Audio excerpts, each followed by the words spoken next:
Nobody's here but me, but it's all right. We don't need you, Tiki, calling a preseason game. We don't need Loogie. We certainly don't need Sean Borash. So we've decided to upgrade a little bit today. We got EJ behind the glass. We got Connor checking in. And Spike Eskin has done a fine job of hiring a lot of new talent around here. And we figured with one of the guys they brought in, let's just throw him right to the wolves. His second show will be Afternoon Drive with me, and that's Al Cintron. Al, congratulations. Don't F it up. Thanks, Evan. I appreciate the opportunity, man. And look, you've already not effed it up because I gave him one piece of advice. I said, turn your own microphone on. And if you don't turn your own microphone on, no big deal. Like, we'll mock you a little bit, and then EJ will turn it on for you.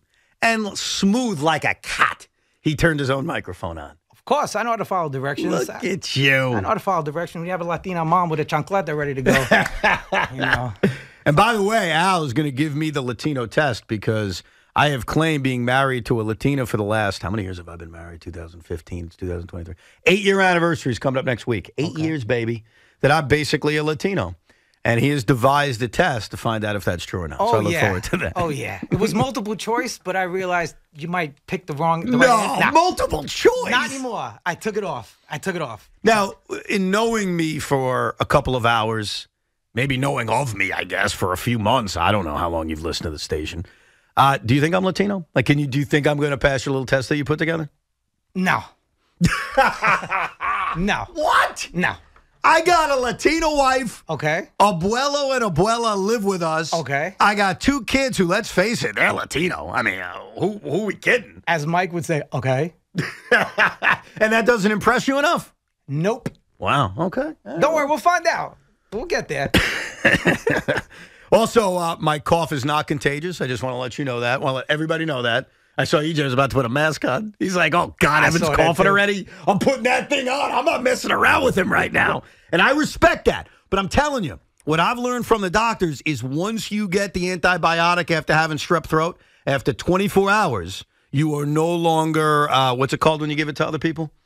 Contagious. Contagious, yes. I'm not contagious. All right, so if I miss my shift on Sunday because I'm sick, it's on you. It's not going to be on me. You got it somewhere else. You got it from going to the Met game tonight if you're going. No, I'm not going. I was nervous when I saw your tweet that you had hand, foot, and ass disease. So I was nervous about that. Listen, man, one thing I've learned is self-diagnosing is stupid. No. And we try to do that in our own household. Like, we made an assumption based on some evidence that we all had hand, foot, mouth until we went to the doctor. And then the doctor, for both my kids, and then my own doctor, diagnosed us something completely different. And by the way, I'm glad it's not hand, foot, mouth because we've had hand, foot, mouth. That is a pain in the ass, no pun intended. And it's also, you talk about contagious. Now, that is contagious. Now, selfishly, I checked how many days to recover from that. And then I had my friends reach out to me saying, are you still going to debut?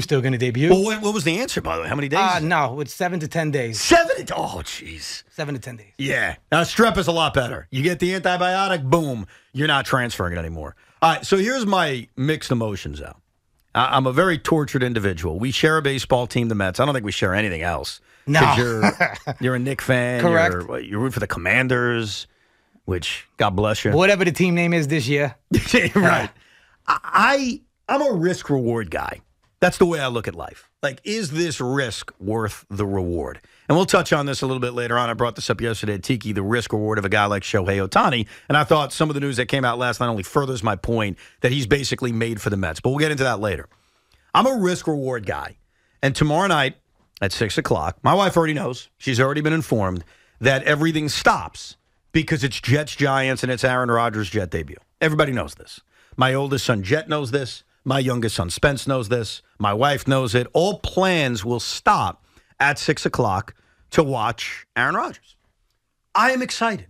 Like a human being, like a red-blooded American, like a Jet fan, I'm going to finally get to see my fantasy in reality. So I am excited. But then I think to myself, okay, what's the risk here? Well, the risk is Chad Pennington, 2003. The risk is, though he's not a Jet, Jason Sehorn, Giants-Jets, 1998. The risk is Mark Sanchez, Snoopy Bowl. Like, I've been around long enough to know that the Jet-Giant preseason game means 2 things. Number 1, it means freaking nothing. And number 2, it means prominent players have gotten hurt.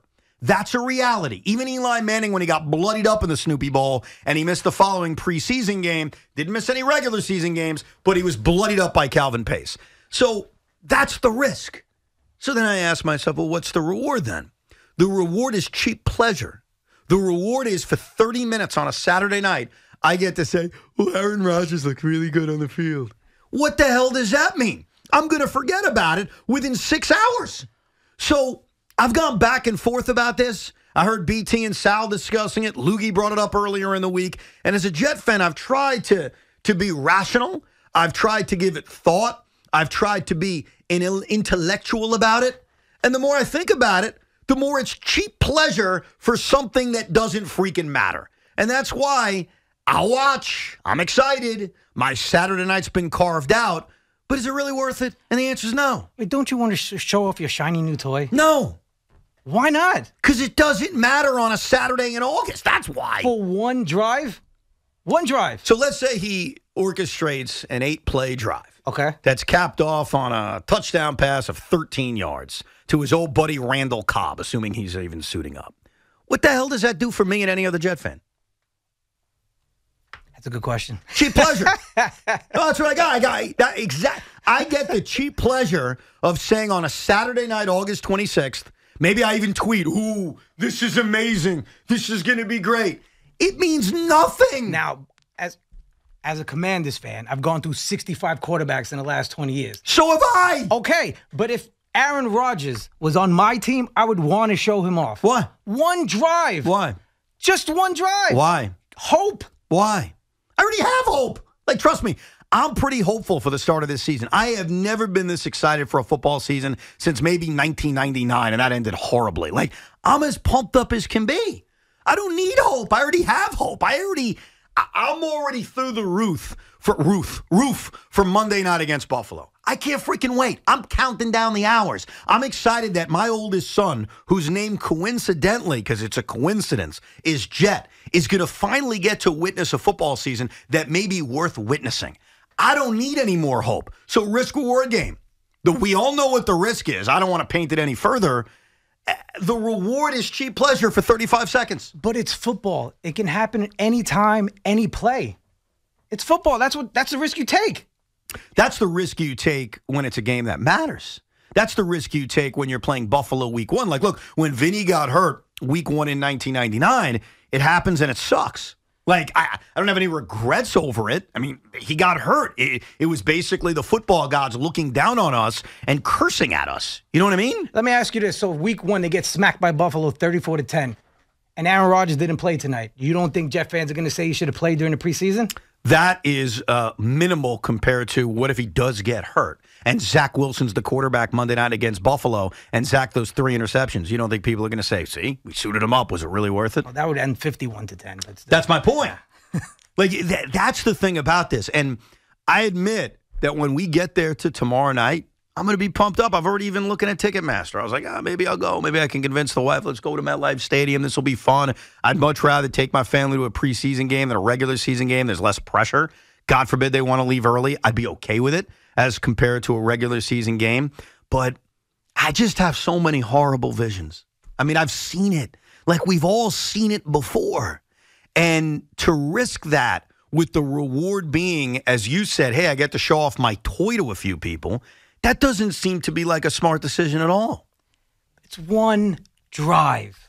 One drive. Yeah, a lot of bad stuff can happen on one Maybe they drive. hand the ball off 6 times, he throws 2 passes, and they score. Wait a second. If that's the case, then why the hell's the point of playing him? Like, if he's going to hand the ball off 6 times and throw 1 pass, then what's the point of this kind of exercise? So that those that are there get to cheer him or boo him if they're Giant fans? Like, okay, if that's the case, why are we even doing this? All right, so who do you think's making this call? Aaron or the coach? So it's a good question. Aaron has said he was going to go to Saleh and request that he plays in this game. Ultimately, the head coach can make the decision. You know, I understand Aaron Rodgers is Aaron Rodgers, and he has the resume, and he has this perception from a lot of people that he's the real head coach. But ultimately, if Robert Saleh looks in his eyes and says, Aaron, I appreciate that you want to play. I love the fact that you want to play, but you're not playing. I'm the head coach of this football team, and I just don't. He quotes me, the risk-reward game, it's not worth it, then he doesn't play. So I think this is sort of a joint agreement. Aaron wants to play. Saleh wants to throw him out there. And look, is there a 95% shot he doesn't get hurt? I think it's pretty high that he doesn't get hurt. Like, I acknowledge that. But I've lived long enough to see Chad Pennington get hurt. I've lived long enough to see I was at the game where Mark Sanchez was reinserted in the Snoopy Bowl. Took a date to that game. That was a smart move. That was stupid. Found out she was sleeping with an NFL player. And I'm like, did I have a chance? Very nice girl, by the way. What? What are you laughing about over there? What? Can't believe I got a date with somebody that was sleeping with an NFL player? Well, that's the second part. The first part is what she did you dirty there. You think she used me to go to a Jet Giant preseason game? She used it for the ride. Well, she was a pleasure to hang out with, though. And I mean by ride, I mean the car ride. Oh, trust me, nobody's confused. Okay. Nobody thought I was getting any kind of ride. Just checking. Who is the NFL player that was competing with Evan Roberts over a girl? I don't feel like I should do that. Offensive A or prominent defensive? player or a non-prominent Y'all player? know who he is.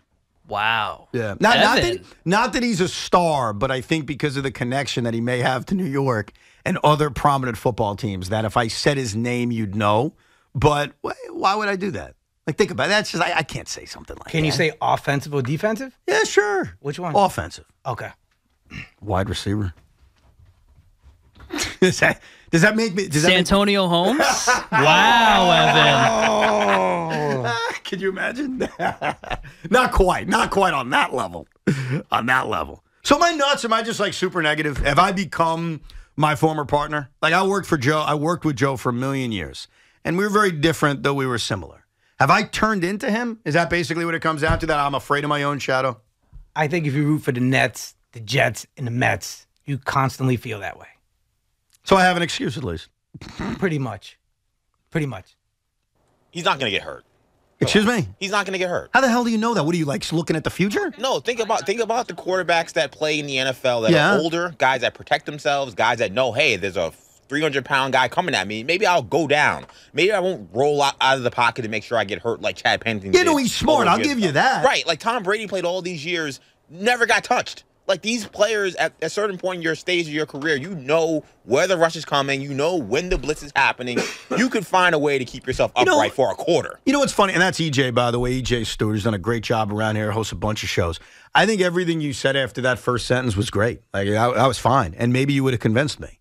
Except you opened it with a dirty, dirty sentence that you need to apologize for. I'm not going to apologize. It's not going to happen. You said definitively he's not going to get hurt, as if you're freaking Nostradamus. He's not going to get hurt. Those are the famous last words before he's out for 8 to 12 weeks with a ripped-up knee. Think about Jets history. Yeah, I know that. That's the exactly. point. So all the years where you said, oh, I'm not going to jinx it, I'm not going to say this, I'm not going to say that, and guess what? Bad things happen. So what difference does it make if I say, hey, he's not going to get hurt? He's a veteran quarterback. He's a Hall of Fame future quarterback. He knows how to protect himself. He's going to be fine. Like, I think that this whole walking on eggshells thing that Jets fans and Mets fans and Knicks fans do and Nets fans do, it's so tired. Like, nothing we say has anything to do with whether or not a guy's going to get hurt.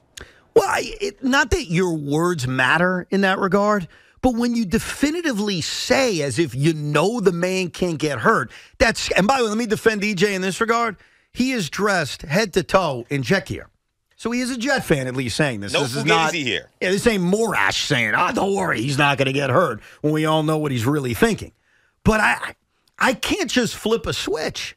And by the way, to my fellow Jet fans, I'm so pumped up for this season. And I actually have good vibes about this season. I'll never have the balls to say they're going to win a Super Bowl because I can't see it happening. I feel the same way out about the Mets. Like, when the Mets were playing the Royals in the World Series in 2015, after they swept Chicago, I remember saying on the air to Benigno, I said, I can't pick the Mets to win this thing. Well, why is that, bro? I was like, because I can't picture it. You know, unlike you, Al's a little bit older than me. Al Cintron, ladies and gentlemen. Thank you. You're 45, you said? Correct. Okay. I don't look it. Thank you, Mom and Dad. You look very young. Thank you look you. younger than me. I got to hand it to you. Thank you. I'm 40 now, by the way, which just, God, that's depressing. It's not as bad as you think. I've been there for a month. It's horrible. But Al, 5 years older than me, so I was 3 in 86. You were 8 in 1986. Correct. So that means you remember it, right? Yes. That means you have that memory. Yes. You have the image of Jesse throwing the glove in the air and everybody tackling him, correct? Correct. Okay, that image to me is a historical document That image to me is like the image of the Declaration of Independence. Like, I know it exists. I'm not denying the Declaration of Independence, but I wasn't exactly around when it was written. And when something happens in history, like there's this level of trust that it happened. Well, it's on camera. It obviously happened, but I didn't see it. You see what I'm saying? So for me, I don't think I'd ever have the confidence to say any of my teams are going to win a title because I've never seen it. I think that's a logical view to have. I am giddy about this Jets season. I think that this defense has a chance to be insanely special. I think Sauce Gardner has a chance to be as close to Darrelle Revis as one can be. I think this pass rush has a chance to be the best pass rush since the New York Sack Exchange, which, I don't remember, right? Same thing. So I am in love with this freaking football team. I really am. I am as well, and I'm not even a Jet fan.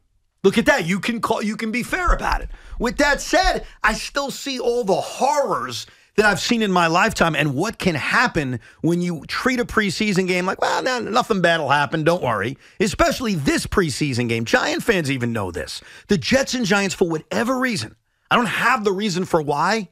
Maybe it's the intensity of the games. You want to come up with that thesis? Fine. There have been catastrophic injuries in this football game. It's happened. So why the F would you risk it? Yeah, you got me there, Evan. I've convinced Al.